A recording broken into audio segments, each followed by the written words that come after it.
that Automax is a pretty darn good movie. I'm like, we know. Yes. We know.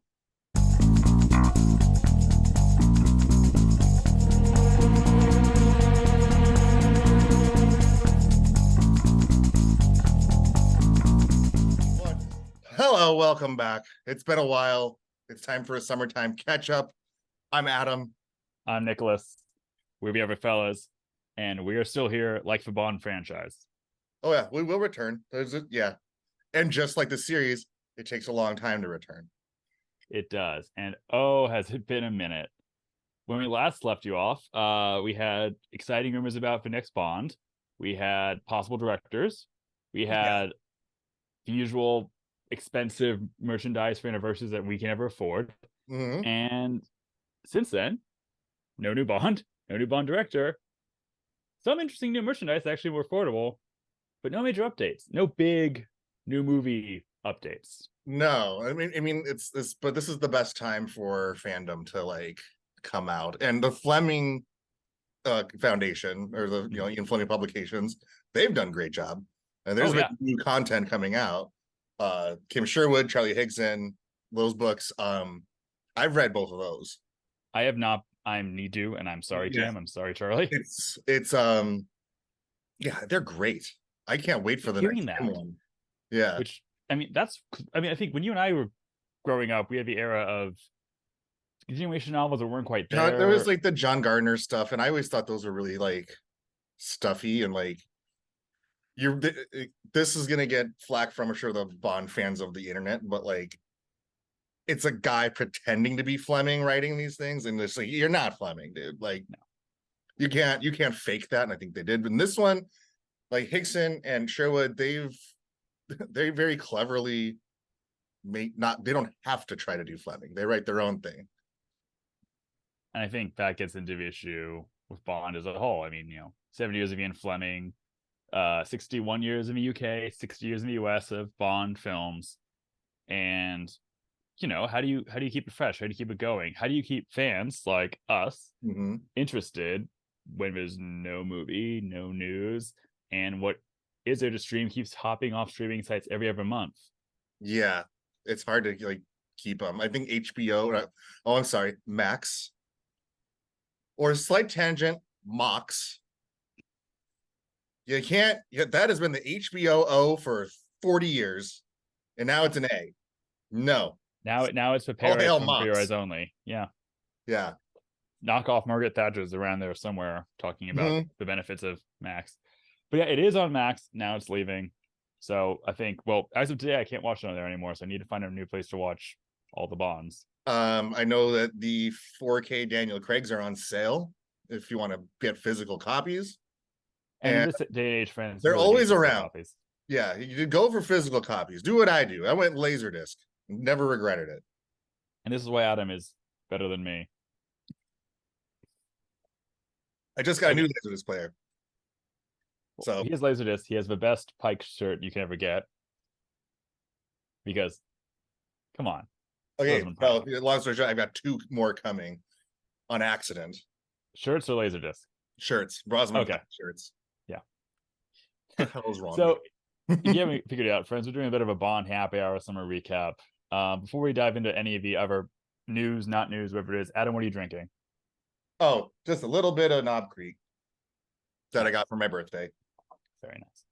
I'm trying something I learned at the bar. It's called Nenzoni, gin, Campari, lemon juice, simple syrup, and some muddled grapes.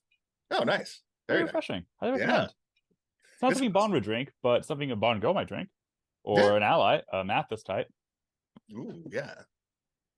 Yeah, I'm it's hot as fuck in Portland right now, so it's hot as fuck in Los Angeles. The fan, you can't hear the fan on top of me right now. Yeah, it's deeply unpleasant here, friends. But Bond. That's what we do. We go to the movies when it's hot out. So you have not seen Oppenheimer, or you have seen Oppenheimer? I have. In order. So the funny story is, as Adam and I, after we both saw the new Mission Impossible, which we want to talk about in terms of spy stuff, went to see Oppenheimer, and both of us had issues. I saw it opening day in 35mm print, which means film reels, and they forgot to put on the second of free film reel, so I missed the entire middle 40 minutes. Wow. Like, yeah, this movie's short. Yeah, and then I saw it in 70 millimeter, which we have a theater, which you've heard me talk about on this show, the Hollywood Theater, which is my world's worst enemy in this town. They won't show Bond. They have a beautiful 70 millimeter setup, and they have all the Hateful Eights and the Master and Tarantino. The people making 70, they always have it. So they had Oppenheimer in 70. But now, because I hate the Hollywood, Regal Bridgeport Village here in Portland and Tigard, Oregon, like I said, a Regal has a 70 millimeter print in the suburbs of Oregon. I'm not to diss the suburbs of Oregon too much, but they didn't know how to do it. They didn't know how to set it up properly. So our shutter speed was not in sync with the actual projector, which meant every time that there was white, the color white on the screen, it flickered horribly, like epilepsy bad. So And we're talking about half the movie's in black and white. So yeah. Oh wow. Yeah, I eventually saw it a second time at Universal Studios City Walk, which, if you do not know, if you've ever seen Picture of Los Angeles, that's where the Universal theme park is, where they have a knockoff Hogwarts and also a giant Minion. yes. But they had 70 millimeter IMAX, one of the only 19 theaters in the country to do 70 millimeter IMAX, and I saw it, and it was great. Wow. And we I wanted that. Yeah, if it wasn't a theme park full of awful crowded people, and I would go back. Also, it sold out. But we bring up Oppenheimer because there's a man. Yeah. Not Oppenheimer. His name is Christopher Nolan. A British director. I think if you are either a British actor or a British director of a certain age, the B word comes up. And in all the press junket interviews, which he did a lot of them, one person just asked him about Bond, one of the podcasts. And yeah, what did he say? He was like, want to do it, but more or less is less, yeah, it was like maybe of course would be interested in it kind of situation. Yeah, who wouldn't? But at the same time, there are restraints because you're working under a big machine of Broccoli and everything that, Vic Armstrong and all of the team. But he is very much a auteur, to use a fancy word, but he has, for lack of a term, he has the kind of cultural cash and power that he can really steer something. I mean, he left Warner Brothers after they pushed all his stuff into streaming in 2020. So Tenet was his last one there. So Oppenheimer was the Universal film. And, I mean, if he was to do Bond, I mean, let's face it, the Bond franchise well, actually, no, I would say since Quantum of Solace, they've sought out name directors. Yeah. Mark Forster, Sam Mendes, obviously, and then Cary Fukunaga after they lost Danny Boyle. They want name villains, they want name directors, and the most household name director these days, outside of Steven Spielberg, is Christopher Nolan. This has been going on for years. He's talked about it for 4 years. The joke is that the finale of Inception on the Snowy Mountain is a giant homage to Majesty's Secret Service. Oh, I think he admits that too. Yeah, he said so. Yeah, there's Bond things sprinkled throughout. This has been something I think people have been talking about for close to a decade now. But yeah, I remember an older interview. I think maybe when like Interstellar was coming out, and that came up again, and he was just like, "They don't need me right now." Yeah, and I feel like it's gonna come to that. It's gonna be like we'll have a between License to Kill GoldenEye break again, where it just needs to be completely redone. Yeah, and they'll push the Nolan button. But here's the thing. Here's the thing, though, is I think you're only going to get one. You're going to get one. Yeah. You're going to get a very I mean, I think what you said about License to Kill and GoldenEye is the best comparison right now, because big gap, change of actors, changing world, end of a Cold War, end of Queen Elizabeth, Brexit, all that stuff. So, and I want to preface with saying I am a massive Christopher Nolan fan. I love all those movies. He is probably my favorite director. And they talk about a few different names like Denis Villeneuve and Christopher Nolan, and I'm interested, but I don't know how a Christopher Nolan Bond film would be, because he's someone who has a very specific style. Yeah. And you have Eon, which has very specific things that they want, and then what Bond fans want. I mean, we've talked about this on the channel before. I'm someone who wants a lot more of the travelogue, good life Bond, bit of class, bit of charm, which I think we lost in the last few movies. We got great locations, but not much of the enjoying the life stuff. And I actually just saw Tenet, Nolan's spy film, on the Mhm. big screen for the first time 4 years later, maybe like 2 weeks ago. Blew me away. I'd seen it before, but on the big screen, massively different film. He knows how to do escalation, he knows how to do tension, he knows how to do a cool little bit of intrigue.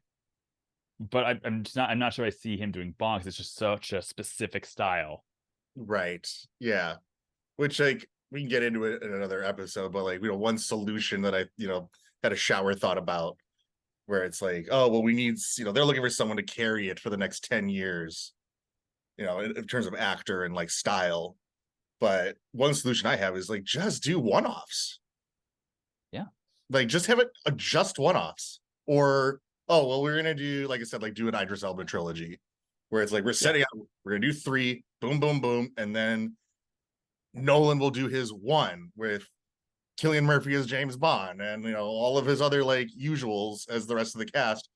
And then that's it. And then they'll move on to someone else will come out with something and try to, like make it a real anthology. Which I think might be the best approach now Because if because you're gonna take 6 years between movies, like then just have the Broccoli's just sort of pick like, oh, I like that idea. And you just want, okay, well, we'll make yours. And then after that, well, this other director's got a 2-parter. And then on and on and on. And then if someone hits and is like, Craig, where it just fit him like a glove once people saw him. And it was very clear, like he is like an ambassador to the whole thing. Britishness, Bond. Britishness, Bond, the Broccoli. tie-ins, like he's on the billboards for Omega and shit. Like Belvedere vodka, not a Bond brand, but keep the bees going. I think that actually might be because I've been, while I've been looking to find the Bond films to stream, I've been sort of going through them again. And with Craig, you had an arc. It was not really set out to be an arc, but they made, you can watch Casino to No Time to Die, and it's a full, complete. Maybe it doesn't make sense by the end with the offer of all the pain and all of that, but they tried to make a complete story. Yeah. But if you look at the Brosnan era, there's maybe a few recurring characters, but there's no narrative connection. Like, okay, I mean, Tarkovsky comes back, sure, but you're not getting. Yeah, I'm not one of those Bond fans where I have to have the continuity. In fact, I hate the continuity. I feel like it's all just whatever. Like, well, I mean, going back then, Roger Moore places flowers at Tracy's grave. Sure, why not? I don't know. Okay, well, I mean, like, let's look at Roger Moore, because his first 2 films, brand new, Live and Let Die and Man of Golden Gun, no connection to any of the other Bond films really. But then you get to like Spy You Love Me, to Moonraker, all this stuff, and you get Gogol reoccurring, you get a few reoccurring elements, you get that the one Italian guy is always like drinking wine and being shocked by stuff. I love that guy. Yeah, he's great. Yeah. Double take, man. Yeah, but you get that. But then, I mean, okay, and if you look at Connery's, there's, yes, they killed operative Dr. No, but it's like a loose narrative. Yeah, but like you see Sylvia Trench. Sylvia Trench, you get like little bits here and there. But if you were to do maybe not even like a different actor each movie, but just do like one and done movies where it's Bond, there's a Money Penny, this and that. I mean, we've had the big arc. Why not? I mean, I say go even further. Like if you've got, like I said, like Idris Elba, if you're gonna make an Idris Elba trilogy, it's Bond at the end again, man. Like older Bond. How about we're gonna, show don't tell a black British secret agent that's been doing this and he's been in the shit. Like do that, do Luther Bond basically. and then do your young Bond, and you can have reoccurring M or not. Yeah. As long as it works, as long as it's good, I don't care. I think that's the thing we Bond fans, well, a certain group of Bond fans get hung up on. It's how does this all fit together, or also, Bond has this card, the exact vision I want, but I don't know what it is. Yes. Listen, Roger Moore came out smoking cigars and drinking bourbon instead of cigarettes and martinis, and people went with it. Like, for all the things that we have preconceived notions, if Bond is suave, charming, gets to go over the end and beats up the bad guys, and there's a bit of an intrigue in there, I feel like we'll go for it. Good spycraft, and just a fun movie. Like take a cue from McHugh. Take a cue from the Mission Impossibles, like, which are just fun blockbusters. Yeah, that have it all. Like, but the funny thing about that new one, which if you saw Dead Reckoning Part Mhm. 1.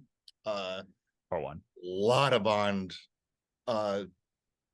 basically showing them how it's done. Yeah, Like, we're and gonna use your toolbox almost like too well, like some pretty almost too on the nose. explicit Bond ones. Some I'm like, we're gonna crazy ones. like McHugh's like, we're gonna open this like the Spy Who Loved Me or For Your Eyes Only. There's not a fucking thing you can do about it. And we're gonna use the For Your Eyes Only car. And Oh, we're gonna do a handcuff scene like Tomorrow Never Dies. oh yeah, the handcuff thing, like yeah, exactly ripped from Tomorrow Never Dies. A lot of scenes in Rome. Oh, car chase in Rome, obviously, because hey, Spectre, not a great car chase. No, I mean, Yeah, okay, they so I was do a saying this lot before of we that, started like talking. David and Goliath, like tank versus car or Yeah. So I helicopter. mean, think about it. Obviously, No Time to Die got delayed, but like between No Time to Die and whatever Bond 26 is going to be, we all had 2 Mission Impossible films, 2 giant blockbuster spy films that that are equal, if not bigger, in scope. yeah, they may not have a cultural cachet as Bond, but like Bond needs No, to but it carve out its place again. There needs to be less. I don't know. They seem afraid.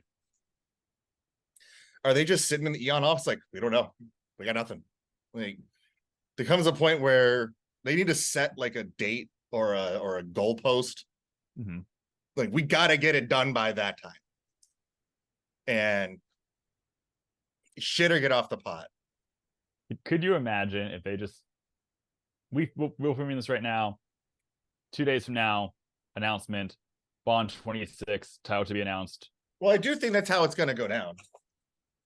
It's going to come out of fucking nowhere, and that's the best way to do it. Which is great, and I want that. But I just want this hiatus between pandemic, the change in cast, the writers and actors strike.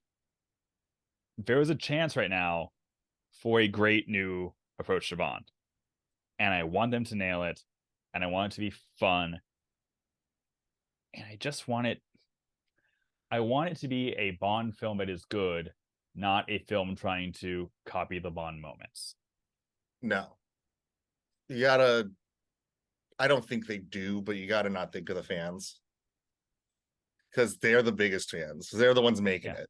And they'll have all this. They'll have all show up. Yeah.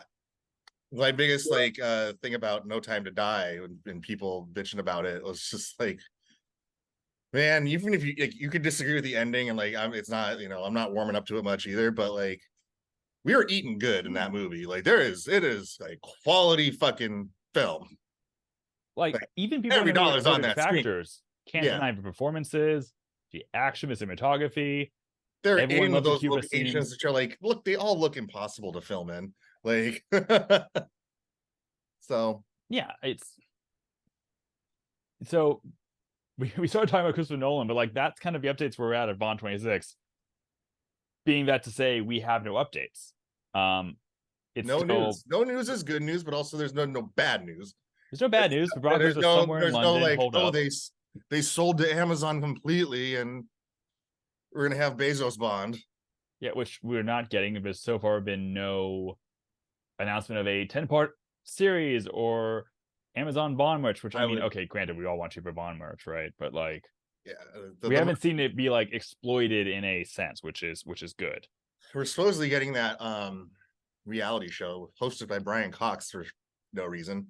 Yes, as the controller, which listen, that's some 1960s spy stuff. I love that. That is my kind of thing. I just wish that the United States had a shot.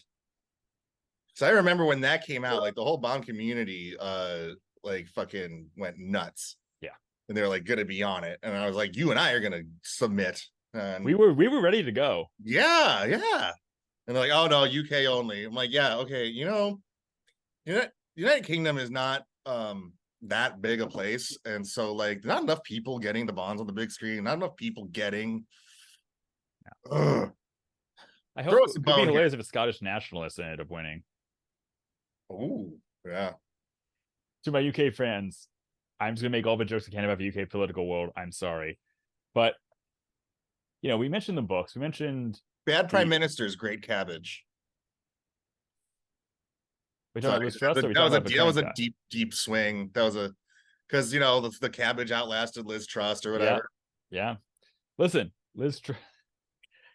whoever is the next Bond, please last longer than Liz Trust. Whoever it is, even if it's just one Yeah. movie, be Bond for longer than Liz Truss as Prime Minister. There's so much to chew on with like all of the things that have happened in England in the last 5 years. You can do a post-COVID Bond. You can have a Mhm. for King and Country Charles angle, a Brexit angle, Yeah. nobody wants to do business with the UK. So Again, there's Russia as a it is today, villain's got to invading be pissed countries off. again. Yeah. I mean, so again, like until they started vanishing again, I've been going back looking at the old Bonds, and I think part of what makes, like, especially the first, especially for Much of Love and Doctor No, and even GoldenEye to an extent, but especially Thunderball, what makes this movie so great is that it very much was the early '60s, early mid '60s. England was still coming out of the post-war rationing and gloom and doom, and even if you weren't British, travel was a crazy thing. Like, you couldn't really afford it. You don't have any depictions of it. And here's this guy going to Istanbul, going to Seeing all Jamaica, these going to the places. Bahamas. And I feel like right now, especially for UK, the crisis in fuel and food and all that stuff, and everyone here having been stuck at home with the pandemic. I know people are starting to like travel more, which is great, but we need an escapism. And as much as I love Mission Impossible, and as cool as it was to see all the scenes in Rome and Venice, it's not that series. Bond is. No, it's not. It is the Tom Cruise show, and we love it for that. Yeah. And then that crew, and it's also co-starring the greatest actor ever who has lived, which is Henry Czerny. Yes. Yes. We love him. Now, if he was to show up in a Bond film, sold. If you, oh man, like I don't like stupid crossover stuff, but if he showed up as Kittredge in a Bond, like I'd be like, allow it, forgiven. You know what? It's stupid, it's silly, but Mr. Bond, you I need to love it. pick a side, hit or stay. Just same as a croupier. Oh yeah. Speaking of mission, this is my invisible nerd thing today. That is the watch from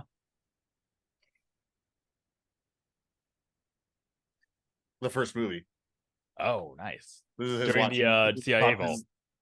Yeah, this is Tom Cruise watching the first movie, Nice. Nice. which is a $30 Amazon Casio purchase. Can't beat it. So No. See, okay, this is the stuff we love as Bond fans. The affordable stuff, the fun stuff, the hidden, like, other people like Zersky have talked about the term, the hidden Bond, which is great. So, speaking of affordable Bond, not so much hidden, but affordable, to my shock, they finally put out something they should have put out a decade ago, which is the Skyfall Scorpion drinking game box. that's pretty cool. I ordered it, hasn't arrived yet, haven't been able to Okay. play it. But come on, that's what we need as Bond fans. Something like Yeah. that. I haven't really looked at it, to be perfectly honest. I just heard about it. I heard it's affordable. Mhm. So is it like a wind it up and it's gonna bite you? Hang on. I'm pulling up the exact specs right now. So I can see like like a little thing they just walk. You wind it up and it walks, and if don't let it get too far, you gotta drink. no winding up, that'd be really cool. It's not that. So instead we get the Scorpion Bond drinking game, which, if you remember, it's Skyfall when Bond is enjoying death, Jesus Scorpion. So it's basically a glassware set plus a little metal scorpion.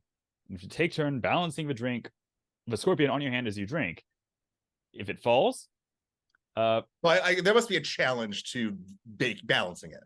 yes, there's a challenge balance because it's weighted, and Oh, that's cool. if I'm understanding it correctly, you will lose, or you lose points or whatever if it falls.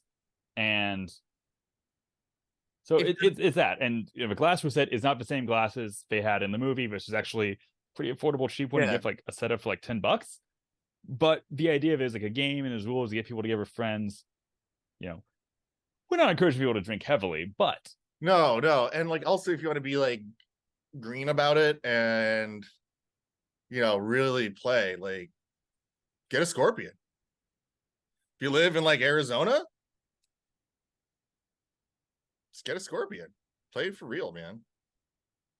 I can neither endorse nor Look, denounce that.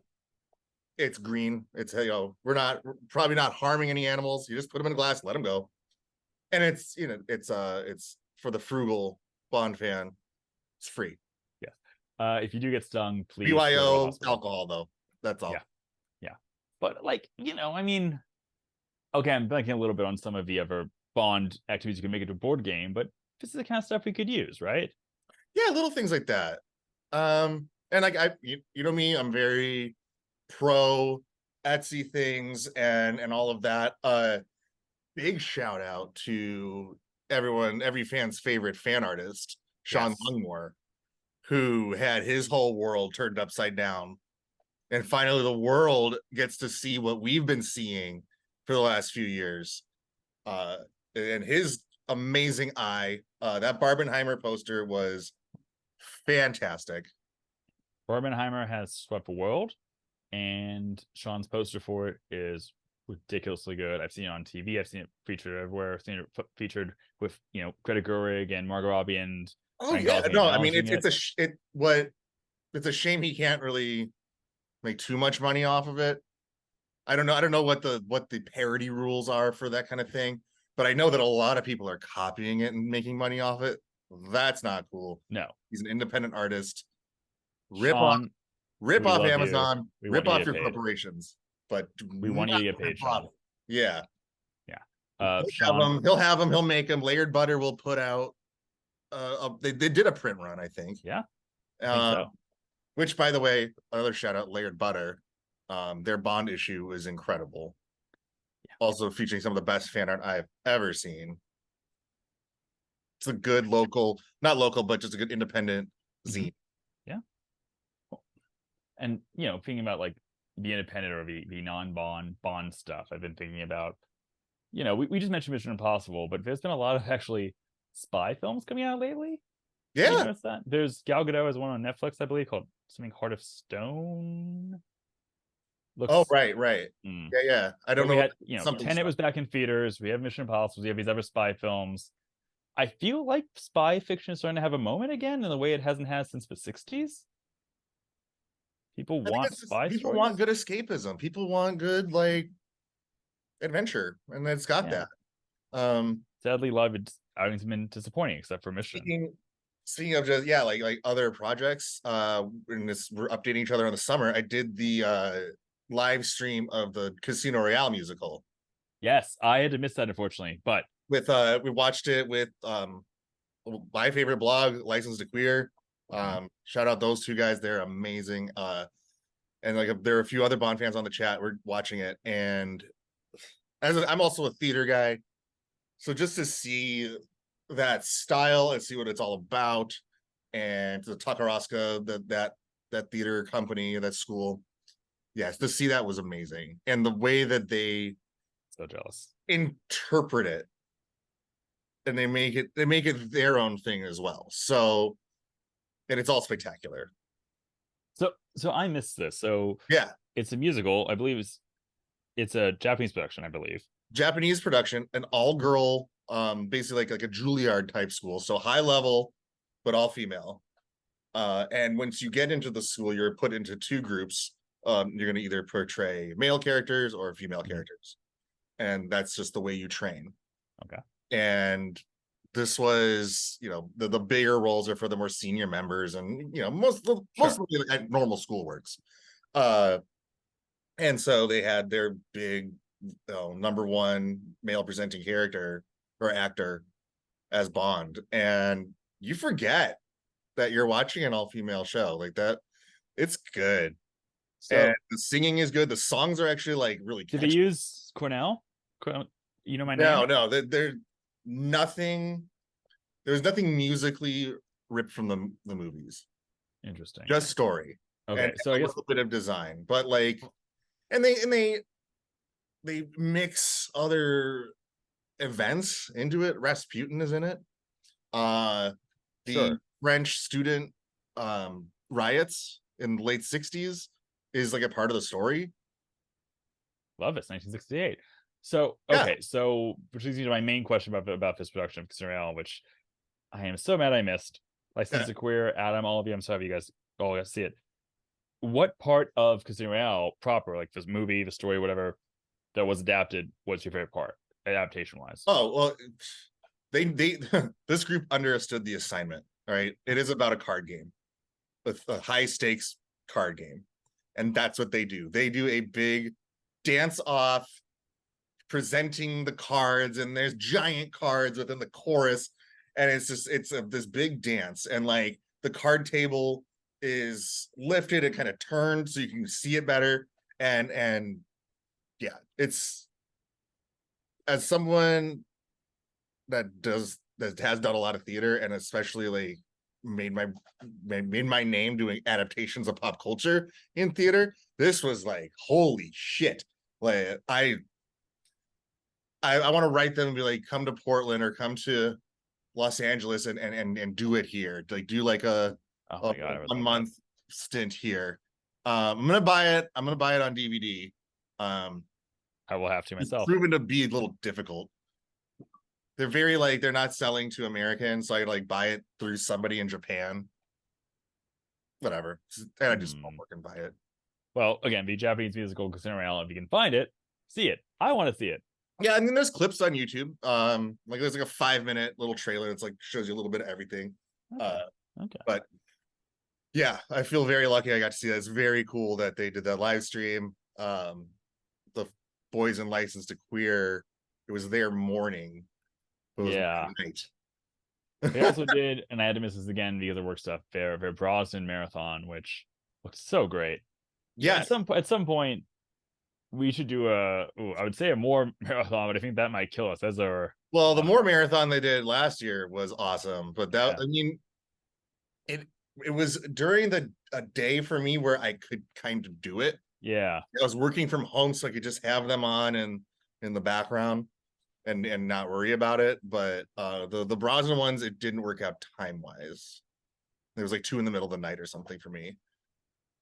I feel like that's almost something that we as Bond fans need to be doing more of. You know, if this is truly this interregnum period where it's the fans have to do it because it's not stepping up, Amazon isn't doing anything. We need to make this. We need to do the watch parties. We need to do the events. We need to find a way to get Sean Longmore all the money in the world to keep doing his amazing art. I don't know how to do that. I would like to think of a way. We'll think of something, and we'll let you all. Double GoFundMe. Get us to fund a Connery marathon.